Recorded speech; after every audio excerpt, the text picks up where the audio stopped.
நம்ம நாட்டோட பொருளாதாரத்தை பொறுத்தவரை மிகப்பெரிய ஒரு அச்சுறுத்தல் ஏற்பட்டிருக்கிறது அப்படின்னு சொல்லி ராகுல் காந்தி பதிவிடுறாரு. ராகுல் காந்தி அவர் ஒரு எதிர்க்கட்சி தலைவராக அவர் பேசுகிறார். அவர் இருக்கும் இடத்திலிருந்து அப்படித்தான் அவர் பேசணும். பிரதமர் மோடி அவர்கள் பேசுகின்ற பொழுது கூட நீங்க வெளிநாடு பயணங்களை தவிருங்க, ஆடம்பர செலவுகளை இது பண்ணணும், பிரதமரே இப்படி சொல்லுகிறார் அப்படின்னா என்ன நடக்குது? ஒரு மிகப்பெரிய சிக்கலை நம்ம சந்திக்க போறோம். வேலை வாய்ப்பின்மை என்பது கண்டிப்பா ரொம்ப நாள் இருக்க போகுது. அது பெரிய பொருளாதார சிக்கல் இந்த எண்ணெய் விலையேற்றத்தால் இருக்குன்னா இருக்கு. முன்னாடி ஒரு பேரல் $65, இன்னைக்கு $100 மேல. இந்த அரசுகள் மக்களை வாழ வைக்கக்கூடிய அரசுகளாக இருப்பதை காட்டிலும் மக்களை எப்படியாவது ஏய்க்கக்கூடிய அரசுகளாக இருப்பதை தான் பார்க்கணும். தினமணி நேயர்களுக்கு வணக்கம். இன்றைய சந்திப்பில் நம்மோடு ஐநாவினுடைய முன்னாள் அதிகாரி எழுத்தாளர் திரு ஆர் கண்ணன் அவர்கள். அவரை அன்போடு வரவேற்கிறோம். சார் வணக்கம். வணக்கம் திரவியம். சார், நம்ம நாட்டோட பொருளாதாரத்தை பொறுத்தவரை மிகப்பெரிய ஒரு அச்சுறுத்தல் ஏற்பட்டிருக்கிறது அப்படின்னு சொல்லி ராகுல் காந்தி கடந்த சில தினங்களுக்கு முன்பு பதிவிடுறாரு. அவர் குறிப்பிடுறது எரிபொருள் அந்த விலையேற்றம், பணவீக்கம், வேலைவாய்ப்பின்மை, இந்த 3 விஷயங்களை கோடிட்டு இவ்வளவு அச்சுறுத்தல் இருக்குது, ஆனால் நம்மளுடைய பிரதமர் என்ன பண்ணிட்டு இருக்காரு அப்படின்னு சொல்லி ஒரு கிண்டலாக கூட அதை பதிவு பண்ணுறாரு.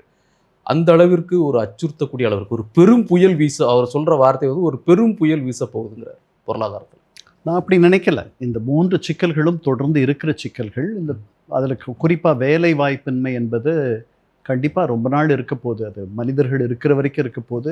எல்லாருக்கும் வேலை தரக்கூடிய அளவுக்கு, வேலை வாய்ப்புகளை உருவாக்கக்கூடிய அளவுக்கு அரசுகள் எங்கேயுமே இருக்கிறதா நான் நினைக்கல. அமெரிக்காவில் கூட வேலை வாய்ப்பின்மை என்பது இருக்கிறது. வளர்ந்த பொருளாதாரங்களில் கூட அது இருக்குது. அதனால் அதை நாம இங்கே வேலை வாய்ப்புகளை கூட்டணும், அதில் ஒன்றும் சந்தேகம் இல்லை. சரி, இந்தியா அதற்கு நிறைய முனையணும். நம்முடைய அந்த பசுமை பொருளாதாரம்னு சொல்கிறாங்க இல்லையா, க்ரீன் எக்கானமி, அதில் நாம் இன்னும் நிறைய கவனம் செலுத்தணும்.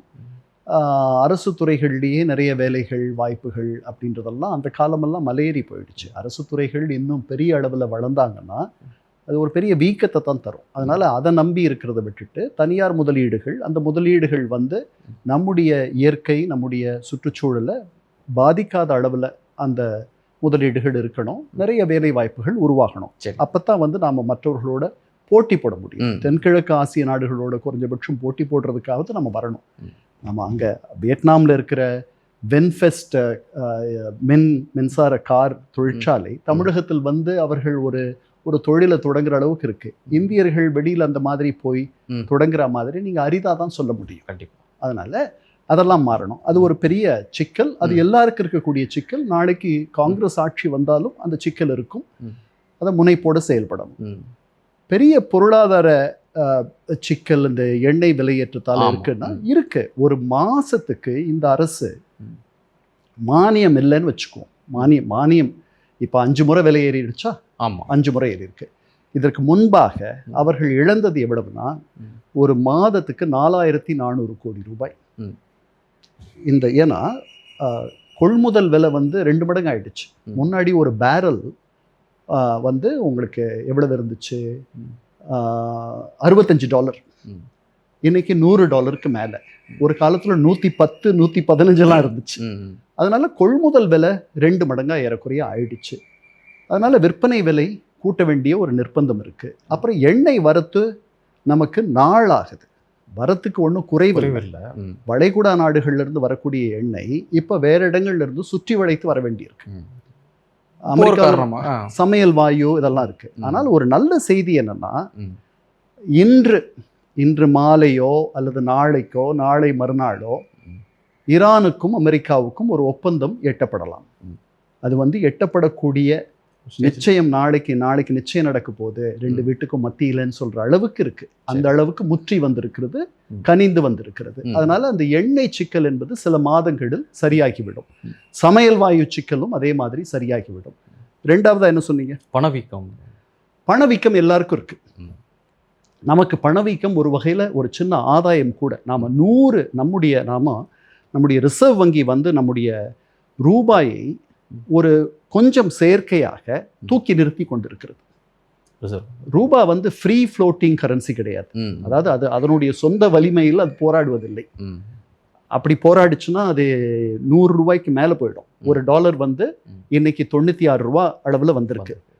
100 ரூபாய்க்கு மேலே போகும், 100 105 கூட போகலாம். அப்படி அது கொஞ்சம் அது வந்து பார்ஷியலி ஃப்ளோட்டிங். அதனால கொஞ்சம் தான் வந்து அது போட்டி போட்டுதே ஒழிய முழுமையாக அதுக்கு வந்து எந்த ஆதரவும் இல்லாமல் நீங்க போய் எப்படியாவது போரிட்டு வென்று வாருங்கள் அப்படின்னு சொன்னா ரூபாய் வந்து தத்தளிக்கும். அதனால ரிசர்வ் வங்கி இந்த இந்த அந்த ப்ராப்னு சொல்லுவாங்கல்ல, முட்டு கொடுத்து நிக்க வச்சிருக்கு. எப்பெல்லாம் வந்து ரூபாயினுடைய மதிப்பு கீழே விழுதோ உடனே என்ன பண்ணுது, நிறைய டாலர்களை அது உடனே வந்து வாங்குது. வாங்கி இந்த நம்முடைய ரூபாயினுடைய மதிப்பை வந்து அது வந்து ஸ்திரப்படுத்துது. இதெல்லாம் வந்து அவர்கள் போக போக குறைச்சிருவாங்க. இன்னும் ஒரு 10-20 ஆண்டுகளில் இதெல்லாம் தேவைப்படாத அளவுக்கு உலக பொருளாதாரம் பின்னி பிணைந்திருக்கும்.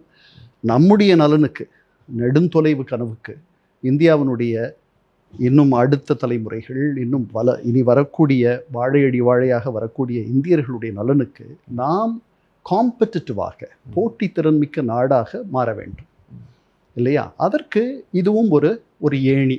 அந்த இடத்துக்கு நம்ம போவோம், அதுக்கு நாளாகும். அதனால ரூபாயினுடைய மதிப்பு சரிவை பற்றி நான் பெரிதாக கவலை கொள்ளவில்லை. ஒன்று. ரெண்டாவது, மற்ற நாடுகள்லையும் இந்த சரிவு நடந்துட்டு இருக்கு. இந்தோனேசியாவில் நடக்குது, மலேசியாவில் நடக்குது, பிலிப்பீன்ஸ்ல நடக்குது, எல்லா இடங்கள்லையும் நடக்குது. ஏன்னா டாலர்னுடைய வீச்சு அவ்வளவு பிரபாகமாக இருக்கிறது. இல்லை, இன்னொன்று ஒரு சின்ன சந்தேகம். இப்போ நீங்கள் சொன்னீங்க அந்த எண்ணெய் நிறுவனங்களை பற்றி குறிப்பிடும் பொழுது கிட்டத்தட்ட அது 2 மடங்கு ஆகும் பொழுது அதை நமக்கு சமாளிக்கிறது கடினமாகுது. இதற்கு முந்தைய ஆண்டுகளில் பார்த்தீங்கன்னா மிகப்பெரிய வீழ்ச்சியை, கச்சா எண்ணெய் விலை வீழ்ச்சி அடைகின்ற பொழுது அந்த பயனை நுகர்வோருக்கு, மக்களுக்கு தரல. இந்த அரசுகள் வந்து மக்களை அதாவது மக்களை வாழ வைக்கக்கூடிய அரசுகளாக இருப்பதை காட்டிலும் மக்களை எப்படியாவது ஏய்க்கக்கூடிய அரசுகளாக இருப்பதைத்தான் பார்க்கிறோம். அது அப்படித்தான் தோணுது எனக்கு. ஏன்னா இந்த கையில் எடுத்து இந்த கையில் கொடுக்குற மாதிரி தான் இருக்கு. உங்களுக்கு நம்முடைய தமிழ்நாடு அரசு எடுத்துக்க, தமிழ்நாடு அரசு பல மானியங்களை கொடுத்துருக்கு. போக்குவரத்து துறையில் மானியங்கள் இருக்குது, மின்சாரத்துறையில் மானியங்கள் இருக்குது. என்ன இதற்கெல்லாம் ஆண்டுக்கு ஒரு 50,000 கோடி செலவாகும். இந்த 50,000 கோடி எங்கேருந்து வருதுன்னு உங்களுக்கு தெரியும்.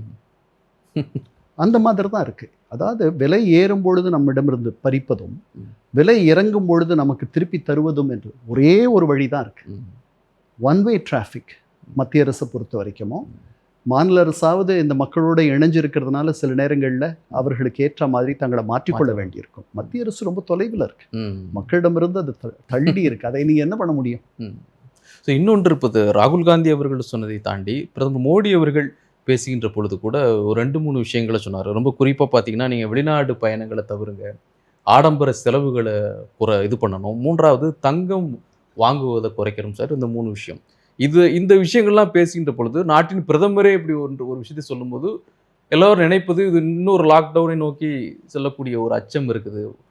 பிரதமரே இப்படி சொல்லுகிறார் அப்படின்னா என்ன நடக்குது, ஒரு மிகப்பெரிய சிக்கலை நம்ம சந்திக்க போகிறோமோ அப்படிங்கிற ஒரு அச்சம்.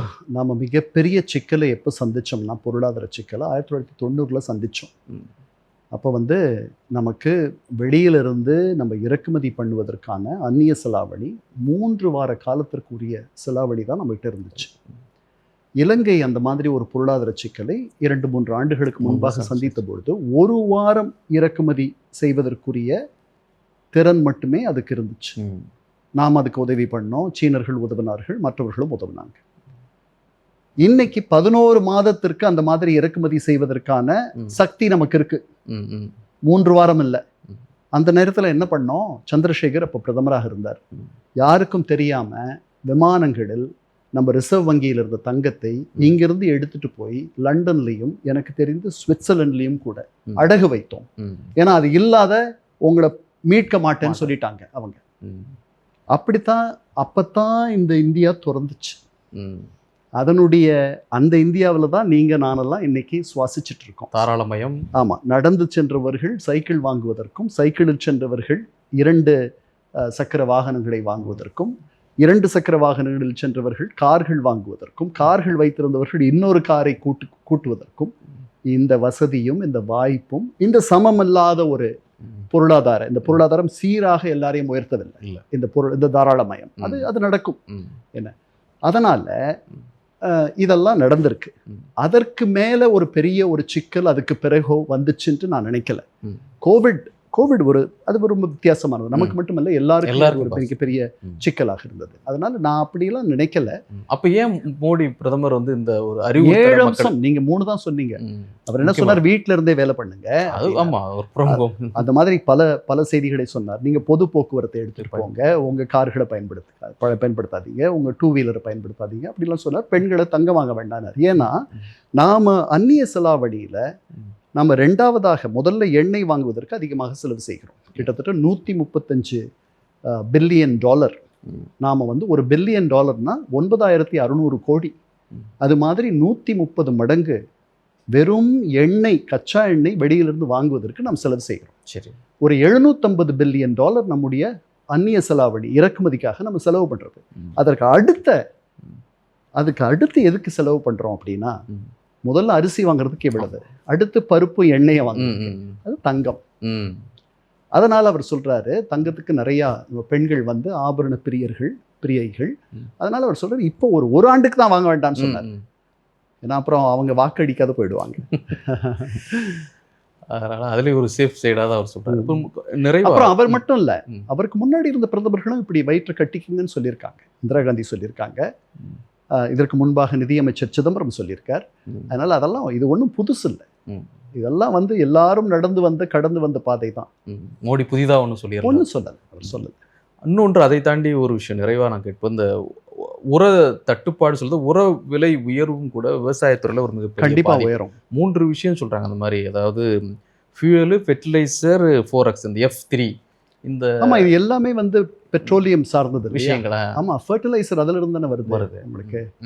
ஃபோரெக்ஸ் அந்நிய செலாவணி. அது சரி, நம்ம அதிகமான ரூபா கொடுத்து தான் டாலரையோ யூரோவையோ பவுண்டையோ வாங்க வேண்டிய ஒரு நிலையில் நம்முடைய ரூபாய் வந்து மதிப்பு சரிஞ்சு வருது அப்படின்னு சொல்கிறாங்க. அதை பற்றி நம்ம பேசிட்டோம். நிச்சயம்.